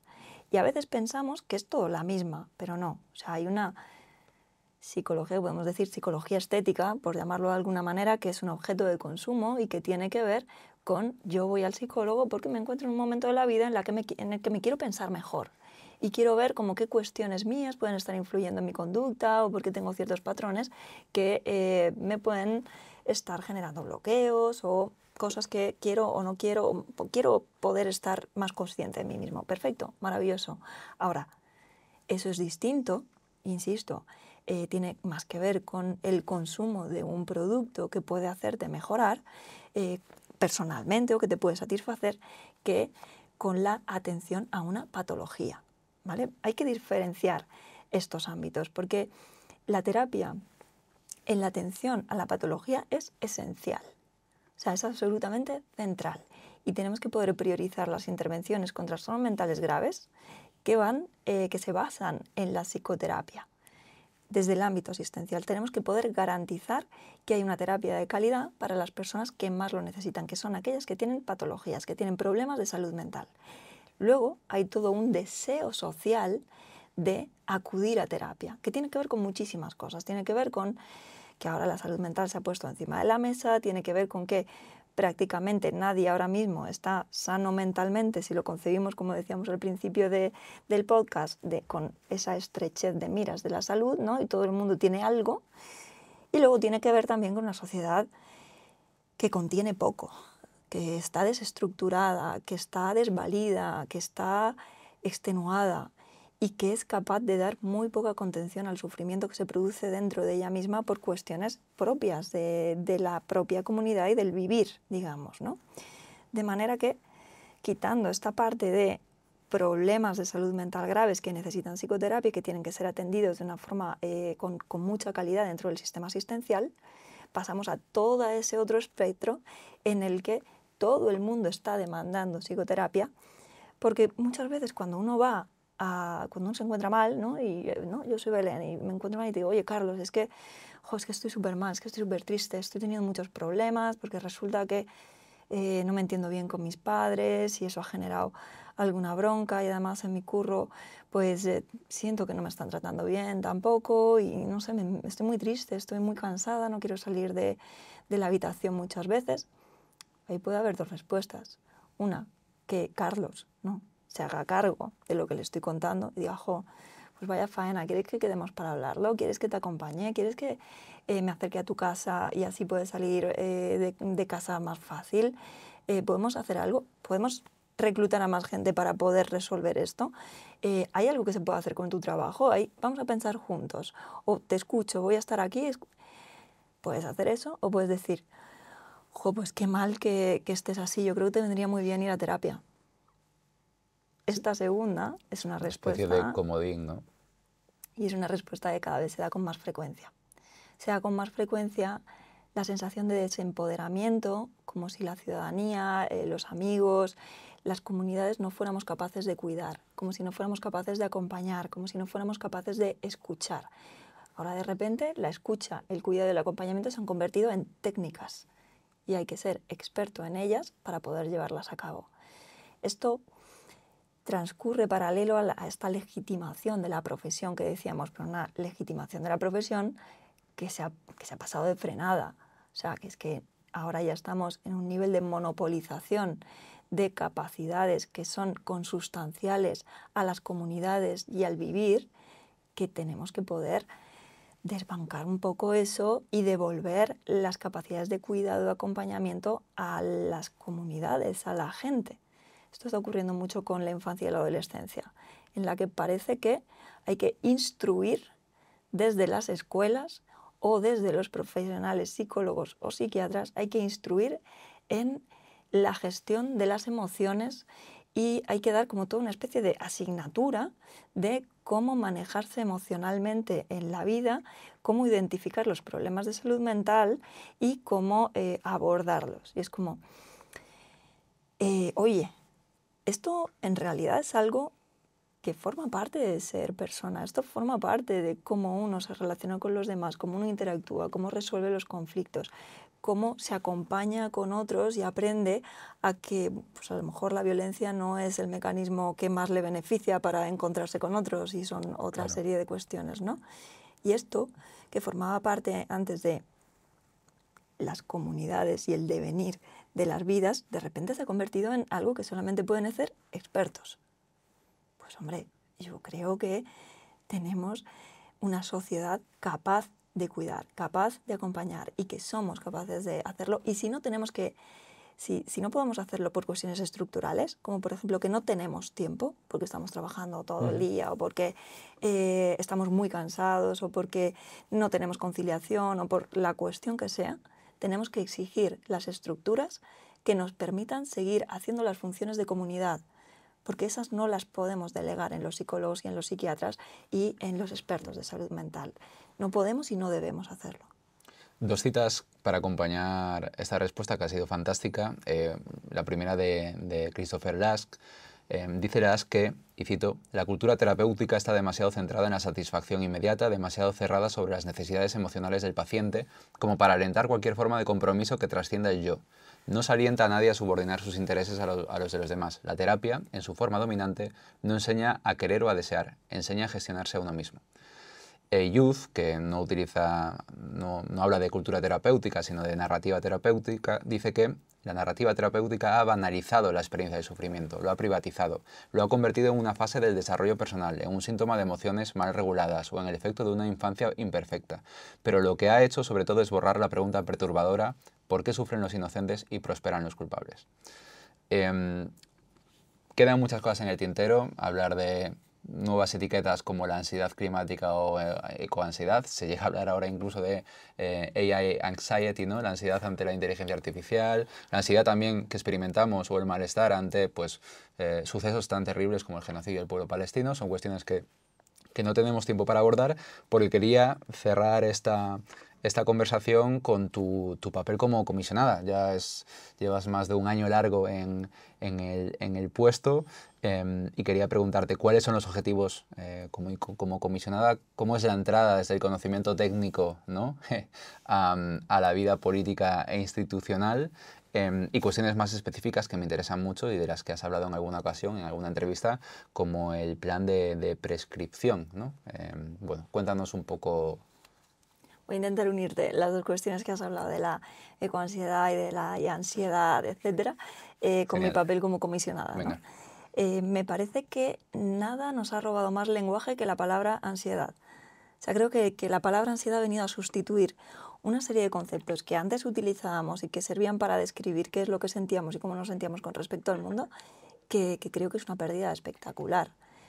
Una de las tareas del comisionado, una de las principales tareas, tiene que ver con que podamos enriquecer un poco más el lenguaje, podamos ampliar el marco que tenemos ahora mismo sobre qué es la salud mental y qué son los problemas de salud mental, que podamos empezar a pensar con otros términos, enriquecer ese lenguaje para poder contarnos de otra manera y que el contarnos de otra manera pueda dar lugar a pensar de otra manera y a tener otras acciones distintas que no solamente sean, y otras respuestas distintas que no solamente sean acudir a los técnicos de salud mental, ¿no? Esta respuesta que también nombrabas antes de el ir al psicólogo como respuesta para todo, tiene que ver con esto. Tiene que ver con que tenemos un lenguaje y nos contamos de una manera muy empobrecida de un tiempo a esta parte. O sea, el peor efecto de la medicalización ha sido la medicalización de las narrativas, porque eso sí que es incapacitante, porque no nos permite pensar desde otros marcos, con otros parámetros, y por lo tanto no nos permite actuar de una manera distinta a lo que lo estamos haciendo. El comisionado tiene una función que es que hemos estado haciendo hasta ahora y que también tiene que ver con esto mismo que estamos haciendo aquí, de poder pensar con otros lenguajes, de poder pensar, de poder tener ideas distintas sobre qué es lo que nos está pasando en el momento actual, porque está habiendo aumento de las prevalencias de diagnósticos de ansiedad o depresión menos, pero sobre todo ansiedad. ¿Cuál es el problema de base? ¿Cómo tenemos que abordar ese problema y qué soluciones le tenemos que dar, ¿no? Si esas soluciones pasan por lo técnico de psicólogos, psiquiatras, profesionales de salud mental o pasan por medidas políticas. La respuesta del comisionado es como, uno, primero, tenemos que cambiar el marco para que podamos hacernos preguntas distintas y dos, dar respuestas que tienen que ver con ese ámbito asistencial y con el ámbito más político, ¿no? Desde el ámbito asistencial, es verdad que el comisionado está en el Ministerio de Sanidad y en lo asistencial las competencias están transferidas a las comunidades autónomas, de manera que hay la principal tarea corresponde a las consejerías de sanidad. Pero en cuanto con eso, nuestra labor de cohesión, de colaboración con estas comunidades autónomas, también tiene que ver con dirigirnos a un modelo asistencial en el que seamos conscientes de todas estas cosas que hemos hablado hoy, ¿no? De que a lo mejor la respuesta a todo no es únicamente poner más psicólogos y más psiquiatras. He hablado del contexto asistencial, que a lo mejor hay que dar otro tipo de respuestas y hay que analizar la demanda desde otros lugares que no son el aumento de diagnósticos, ¿no? Es como si se ha multiplicado por 3 las listas de espera, de repente pensamos que se ha multiplicado por 3 la patología de salud mental. No, lo que se ha multiplicado por 3 es la demanda. Y lo que tenemos que hacer es analizar esa demanda y ver si desde las consultas de salud mental podemos resolver esa demanda. Y si no la podemos resolver, pensar en otras soluciones que muchas veces, pues efectivamente, tienen que ver con la política, ¿no? Y desde ahí siempre introducimos este paradigma de los determinantes sociales de la salud mental. Es decir, poder pensar que si el problema está en lo social, hacen falta políticas que cambien lo social para que se dejen de producir problemas o sufrimientos vinculados a esas situaciones sociales, que bien pueden ser la vivienda, que bien puede ser el paro, que bien puede ser la crisis climática, ¿no? Pero no llamarlo paroansiedad o ecoansiedad, sino poder contárnoslo desde las condiciones reales que están determinando la angustia, que están determinando que nos encontremos mal con respecto a unas circunstancias estructurales que tenemos que cambiar, porque si no nos quedamos en la impotencia. Si yo digo, estoy muy mal, Dios mío, es que esto de ver un genocidio retransmitido 24/7 por televisión y por redes sociales me está generando ansiedad. No te está generando ansiedad, te está generando aversión, miedo, frustración, terror, desesperanza, desconfianza en las instituciones, hay muchísimas palabras que describen cómo nos sentimos con respecto a esto que está pasando con este genocidio que está ocurriendo en Palestina. Y no es, o sea, si lo cerramos a ansiedad, lo cerramos al interior nuestro, a algo que tiene que ver con nosotros y con una especie de respuesta desadaptada a lo que estamos viendo. Y no es una respuesta desadaptada, es una respuesta perfectamente coherente a la situación que tenemos. Y si consideramos que la respuesta que estamos teniendo emocional es adecuada, entonces actuaremos en relación a esas emociones que estamos teniendo. Y si tengo rabia, manifestaré rabia, porque me sentiré legitimada para manifestar esa rabia. Si tengo desconfianza en las instituciones, actuaré en relación a ello, porque me siento legitimada para tener esa desconfianza en las instituciones, etc. Pero si yo lo que digo es que tengo ansiedad por ver un genocidio o por ver las imágenes terribles que estamos viendo, lo recluyo hacia una especie de dentro de mí, que digo, no, es que esto es mío, es que tengo que tomarme un ansiolítico, tengo que salir a darme un paseo. Nos deja muy desempoderadas esta palabra de ansiedad y aplicarla sistemáticamente a problemas que tienen un mayor asiento estructural y un mayor asiento social. Y el comisionado, bueno, pues también está para eso. Y muy rápidamente, porque me llamó la atención esa idea de plan de prescripción, ¿en qué consiste realmente?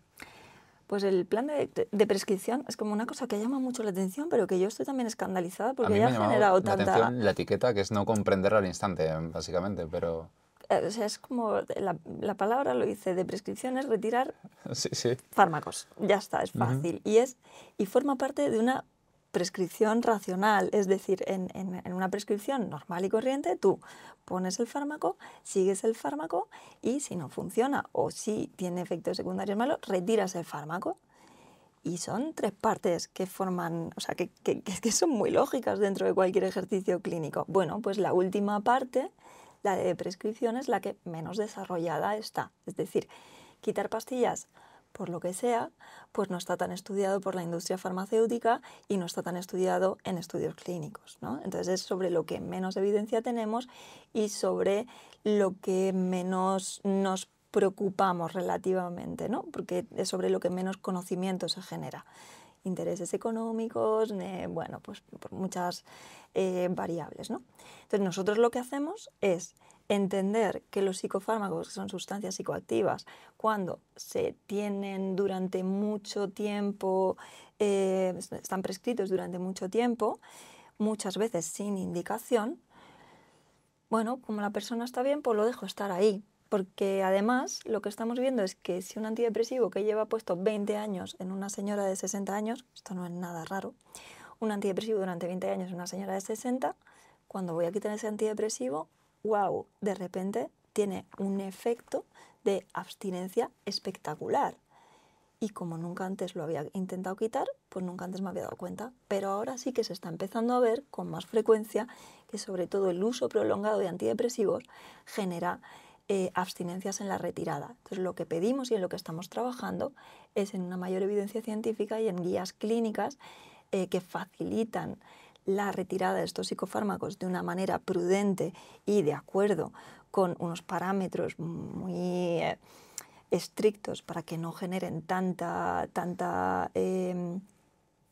tanto síndrome de retirada, y por otra parte en una advertencia también de prudencia, decir, oye, cuidado con estos fármacos porque los estamos utilizando de forma muy masiva, como también tenemos datos de que está siendo así, y a largo plazo pueden generar problemas de abstinencia cuando los retiramos. Entonces, simplemente es esto. Biologicismo bien. Biologicismo bien. Biologicismo bien, podemos acuñar la idea aquí mismo. Pues con esto, aunque como decía antes, hay muchísimos temas que han quedado en el tintero y que me resultaría interesantísimo poder discutir contigo, va llegando el momento de cerrar. Dejaré tanto en la descripción del show como en redes sociales pues una lista de propuestas a modo de bibliografía, aquellas cuestiones que a mí me han ayudado como persona sin conocimiento técnico al respecto, bueno, pues a interesarme políticamente por esta cuestión, que van desde cuestiones más amplias como Realismo capitalista de Mark Fisher, El imperio de la normalidad de Robert Chapman, donde propone su idea de Marxismo neurodivergente, los textos de Daniel Carr y bueno, otras lecturas que a mí me han ayudado a adentrarme en este tema, y te pediré a ti también como especialista pues tus recomendaciones.